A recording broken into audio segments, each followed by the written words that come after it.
So when this year's theme for the Met Gala was announced, I got really excited and inspired to finally get to something on my project bucket list, which is an 1890s walking suit, especially one inspired by this photograph of an unnamed African American woman dated 1890.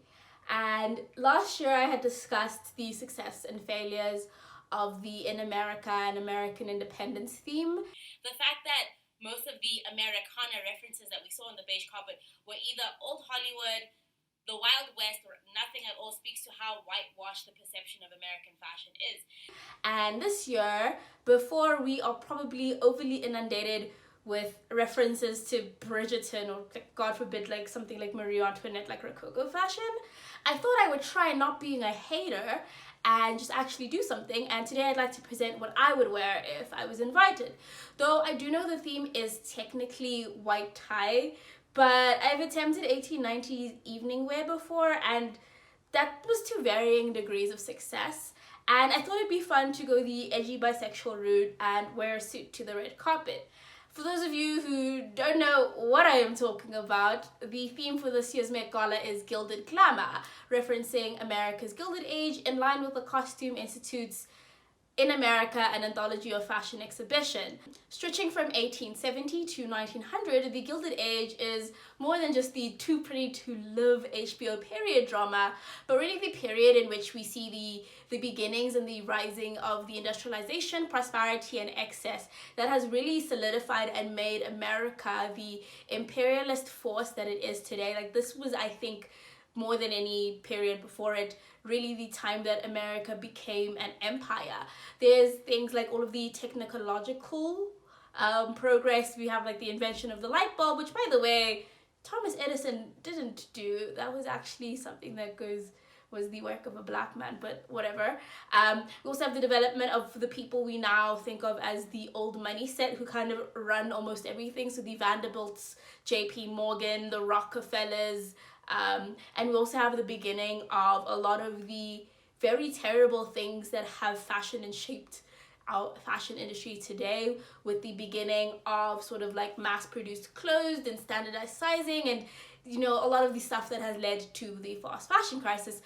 So like I stated in my Met Gala video last year, I think the part that was so disappointing about last year's beige carpet was that people had sort of gone with the very whitewashed conception of American fashion and American culture, and I was very disappointed that not that many people had used the opportunity to highlight the many contributions of people of color and other marginalized groups that has really helped and really made America have this widespread cultural influence, which is why I thought that for my Met Gala look, it'd be really fitting to recreate the fashions of the unnamed or the uncredited or the purposefully sidelined black woman of the period. At first I thought I would go like completely on the nose and actually take something from the Gilded Age show and actually recreate one of the looks of the black woman character in the show, Peggy Scott, especially because I found this really great period photograph that I think might have been inspiration for this really great plaid photo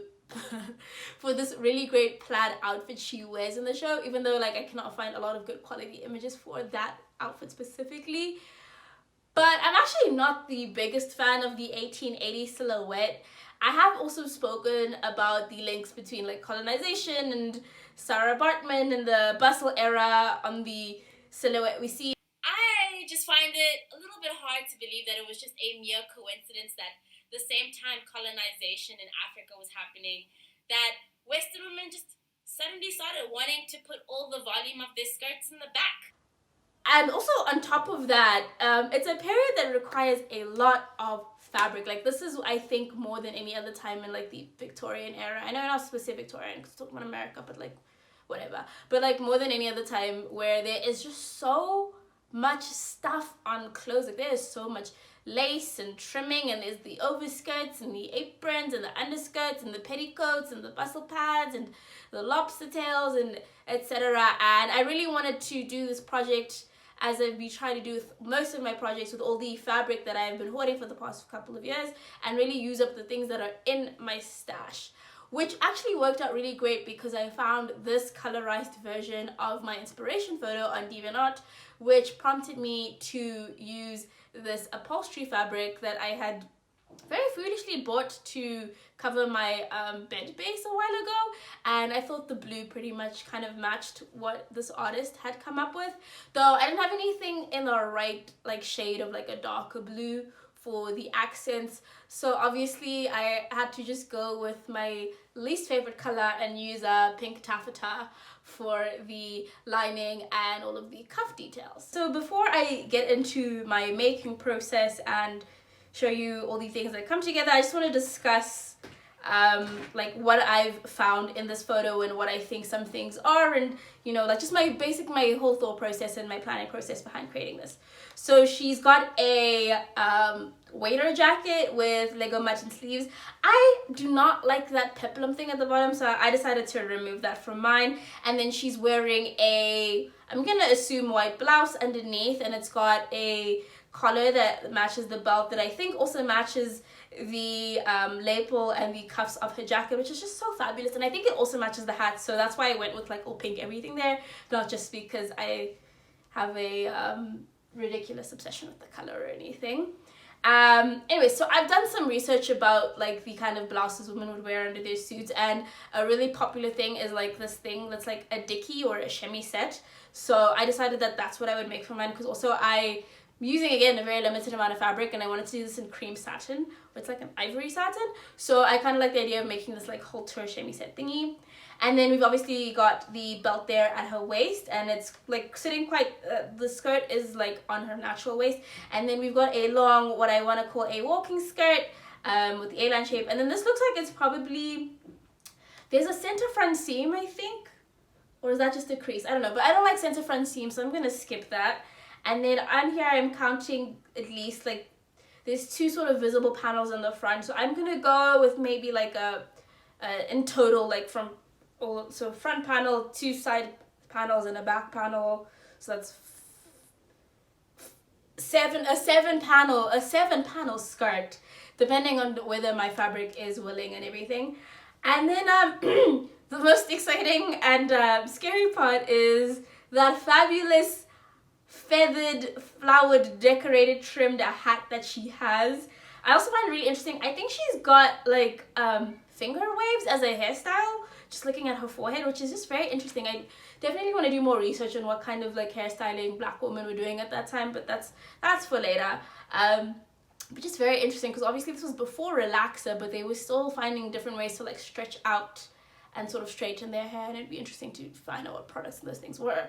But I'm just keeping my braids, obviously. I'm just gonna tie it in, well, it's in the bun that it's in for my look. Anyways, her hat's got like a bunch of feathers, and I can see a like a hat band, which I think is actually in plaid, but I don't know, I'm just gonna use whatever I have. Now we can actually get to the making of everything. So the first step was to cut everything out, and I started by laying my pattern pieces out on my lining fabric, which I then used to cut out on my blue fabric. As much as Cashmere loves doing that. It's fucking annoying, that's why you're not allowed in here. She just wants to sit. Look, with her crotch open, with her leg right up, she's just like, hey, look at my vagina. And then it was time for the actual sewing. This part was pretty simple. It was just putting the back seams and all the stuff together. And then for the collar bit, I wanted to do pat stitching, but I didn't really have any tarlatan or buckram, so I just used a really stiff cotton fabric I had. And I'm sure anyone who's an actual tailor is probably very disgusted by my attempt to do pat stitching here, but this was my first time trying out the technique, and I think it actually came out really well. Like the lapel actually ended up folding over the way it was supposed to, and it held up pretty well. So next I attached my facing to everything. I hadn't stitched my side seams yet, just because I wanted to work with the jacket as flat as possible, because I just feel like that's much easier.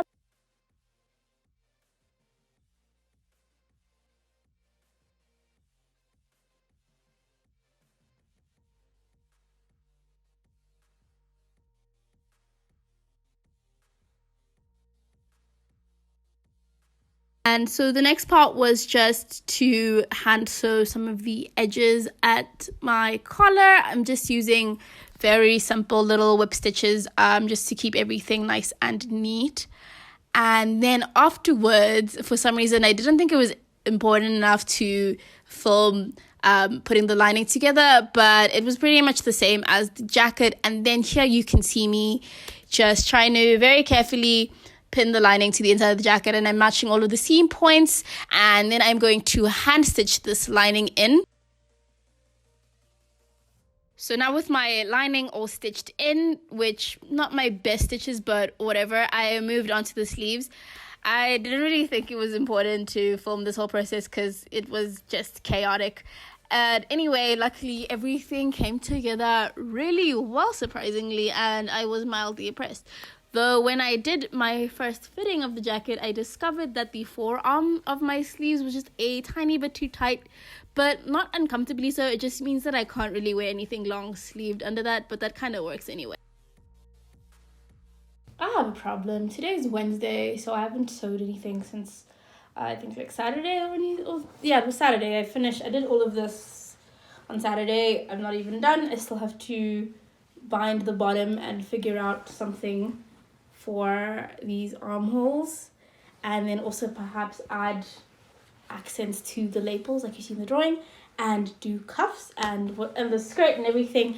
But anyways, that's not the point. Point is, I wasn't supposed to do any sewing until this weekend because during the week I unfortunately have a job and I work. And today is Wednesday, and I would like to do some sewing this evening instead of catching up on work and school stuff, which is inarguably a really bad idea. But who cares? So Sunday night, was it Sunday night? I think it was maybe Saturday night. I don't know how days work anymore, honestly. I also started on the sort of like chemisette dicky top thingy because I found this scrap of like ivory satin, and I began doing these smocking stitches. Yeah, they're really, really, really uneven, but like who cares? And I think that this evening I could finish this chemisette quite quickly. Like I think I could do this within like 2 hours, 3 hours. Actually, I'm lying because I want to do embroidery on the smocking. But anyways, I want to start that today. So I think I should. But also at the same time, I want to maybe start on the hat. But that's 100% hand sewing, so that's definitely going to take some time. But basically, I just want to do something today that is not my job at the moment, and just do some sewing. So to make a decision right now. So yeah, I've got 1 more hour of work left. It's 5 o'clock. I finish at 6. 1 more hour of official work left, and then I think I will work on this chemisette thing, and I'm hoping that it'll actually be quick because it's not even like a full top, like it doesn't even have sleeves. But then now I'm also still thinking about that this weekend. I need to somehow finish. Everything has to be done by Monday, obviously, because that's the day of the Met Gala. So I need to finish the jacket, so the trimmings of the jacket, make the skirt, make a new chemise because I just need more of those, and I have some extra poly cotton lying around, and I thought it'd be fun to turn it into a pink little chemisette. I mean, not chemise.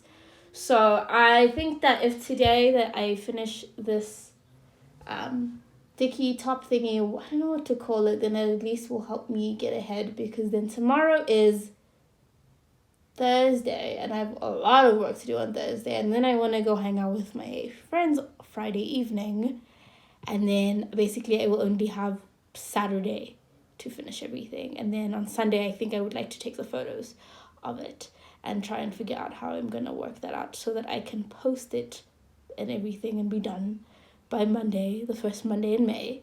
And yeah, and it's just crazy because last night, Tuesday night, I was doing absolutely nothing. And I don't know why it never occurred to me to finish all the sewing. And also I still need to make, oh my god, okay, so I have to do skirt, finish this jacket, dicky, chemise, and hat. And I don't know, am I gonna finish this? I mean, actually I can finish it. I'm just like, am I gonna finish it well? So obviously the only thing to do right now is procrastinate and watch some videos on people making chemisettes and dickies and Victorian blouses. and yeah, try and make a very difficult decision. But actually, I can't do that now because I still have 1 more hour of work, so I should do that. You'll never guess what I ended up going with. So I ended up making my chemisette thing. I experimented with these new smocking stitches for the first time, and yeah, they're not my favorite, but I got to learn some new skills, I guess, which is just funny because I spent a lot of time on these only to end up ripping out most of them much later, but here you can see them. So the next day I decided to work on my hat, which was just a bunch of hand sewing. I've got this like papery like interfacing that I'm using for the inside because I don't have any sort of like millinery hat buckram or anything. I'm just going super DIY like at home skills with this. So with the zigzag stitch on my machine, I sewed a bunch of jewelry wire to the bands, the brim, and the bands, the brim, and the crown of the hat, so that it would have some stiffness. I think I should have probably stitched in a bit more, but honestly this hat took me so much time and took so long that like these are all just notes for next time. And then I began the process of covering the hat, and I don't really want to talk too in depth about all of this because I did this in completely the wrong order despite watching a hat making tutorial just before doing this. But luckily, once again, things kind of worked out. So here you can just see me taking the time to put together all the different parts of the hat with a lot of whip stitches, and then at some point it was really late, so I went to sleep. Look at that. Cat's got me feathers for my hat.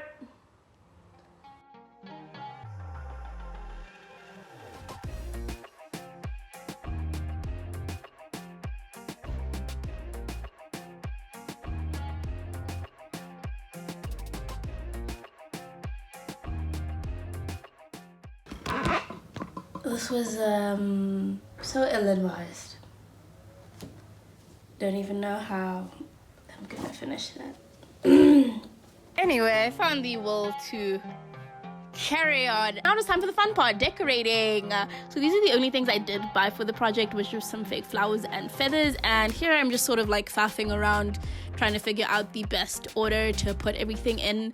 Though I think actually I probably could have even put more stuff than I ended up doing with the hat, but yeah.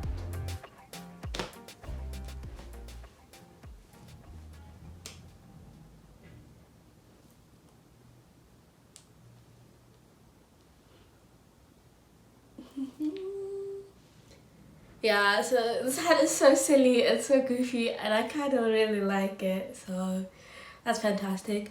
I am realizing now that like this band is a little bit too high, but I'll live with it, honestly. There's nothing we can do about it now. And it's just like a fun lesson for the next hat I'm gonna make, because I'm definitely going to make more. I was back to my chemisette, and at this point I realized I kind of ruined my scissors with cutting all of the wire and the fake flowers, which was exciting. Yeah, I just went to the garage now to get something to eat and petrol for my car. And then, so when I was like paying for the petrol, which by the way is disgustingly priced, I was like tipping the petrol attendant guy, and I really didn't want to. And then I was thinking about like whether like petrol attendants get less like tips now because of how expensive petrol's gone on. And then I was also like, wait, if the price of like petrol has increased, like shouldn't, and I know it's kind of unrealistic, but like does that like affect the wages of like petrol attendants? And then I was thinking, or it just occurred to me that like I don't actually know how like petrol station companies like work, like how do they earn a profit, because the prices is the same everywhere, and like from my very limited understanding I think that that's set by like the oil price, which is another thing I don't understand. And it just made me think about all of the like and it just made me think about like how I don't know who to ask this question, because back when I was like single I used to just like date a lot of like finance and tech bros exclusively, and I would literally drive all of them away asking them a lot of like inane questions about like what's the stock market, why can't we uninflate it, like, you know, like what if we stopped just like valuing money against gold and we just gave everyone enough money to live? Or like, what if we went back to bartering instead of exchanging things for money, and etc, etc. And like when I was younger, I thought that like maybe they just thought I was so dumb that they had to like break up with me. But like now I'm kind of just like, maybe my questions just really fundamentally rocked the core foundation of their personality. Like I feel like, one, I don't know where this thread starts. I just feel like if you've ever spoken to any of those like tech economics guys, like their entire personality, their entire like core of their being like is just their jobs and like their industry, which is so boring. And I think I just made a lot of them realize that like what you do is not real and it's fake and it's kind of like worthless. Or it's not worthless, but it's like, it's manufactured value, I guess, right? Because like what the fuck is the stock market? Like no one even answered that for me. Like why, right? Like why would Elon Musk buy Twitter with a freaking loan? Like that's so ghetto. And like I'm just like, wow. But then anyways, the point is that now I don't have anyone to ask the question about like petrol station like economics or how like the business model works. Because also at the same time I'm also like, I don't think that people are like ridiculously brand loyal to like Engine or like Total beyond the fact that like this is the one that's closest to my home, or like this one has the Woolies that like means I can buy a cupcake late at night or whatever. So like how do they work? Like how do they earn money? Like how do they get more profits than the next petrol station? And I don't have anyone I can ask these questions. And yeah, I mean like I could look them up, but like why would I do that? That's so lame. I hate reading. I hate reading. And like as much as I have some friends who like know math stuff, they know math stuff about like things that are important, like biology and chemistry. Like I don't know who I could talk to about the economy. That's just like so wild to me. Alrighty, so sort of been putting together this Dicky thing. And I'm not really gonna reveal what's going on elsewhere because what matters is what we can see. And as much as I'm not happy with this, because for something so simple it has been very complicated to sew, the point is that it looks alright with the jacket. I just have to be very sure that the waist of the skirt comes up. Or actually maybe the belt should be higher so that I can have this a bit more flat. But yeah, I'm pleased with it. I'm actually comfortable with this. Not happy about it, but I'm comfortable with it. So yeah, I'm just gonna put the closures in the back of this and little pink neck thing, and then skirt time.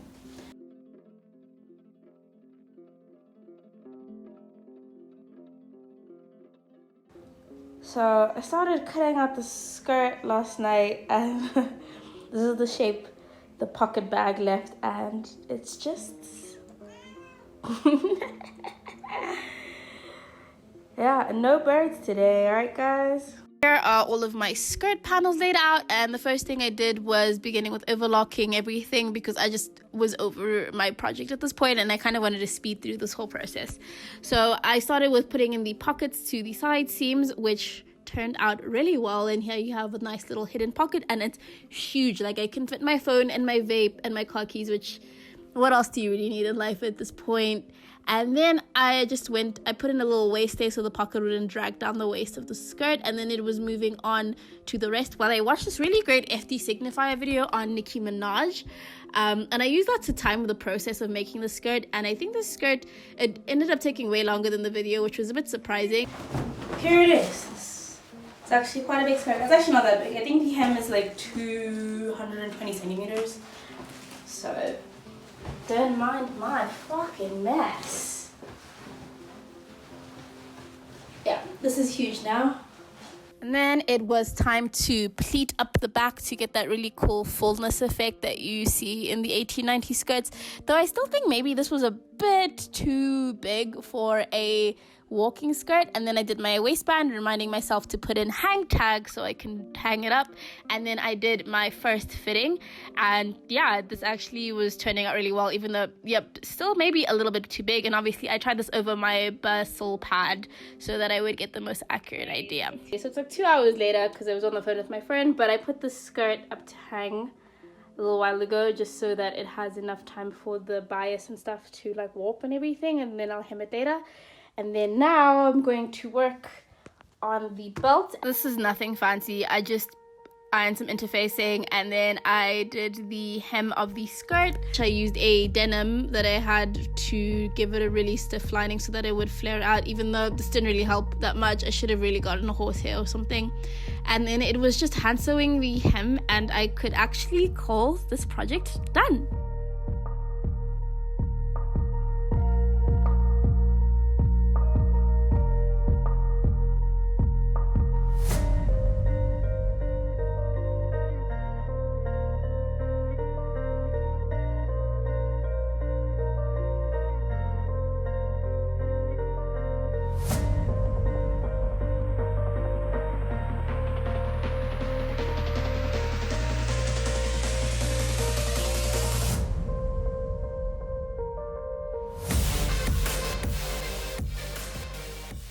So that's done. At the time of recording, it is actually the first Monday in May, but obviously I'm on South African time, so the Met Gala has not happened yet. I will be staying up with my friends tonight to watch. But yeah, let me know what you think. Thank you so much for watching. You know what? Leave a comment if you like. I won't even be offended. And let me know what your predictions are for the Met Gala, whose outfits you're looking forward to seeing, who you think's gonna flop. And yeah, my Instagram, Twitter and everything is down below. All of my references and some of the mild research I've put together is also linked in the description. And if you are willing and or able to, I have a Buy Me a Coffee account if you would like to financially support me. And also I am thinking of making some of the patterns that I use, so probably just maybe the hat pattern and the jacket pattern available as PDF patterns for download. Let me know if you'd be interested in that. Then I would just make those available for a $2 donation on my Buy Me a Coffee account. And yeah, onwards and upwards. I'm so amped about the Met Gala tonight. I am expecting absolute chaos. And yeah, hopefully I'll be back here sometime this week to talk about it if I have anything interesting to say.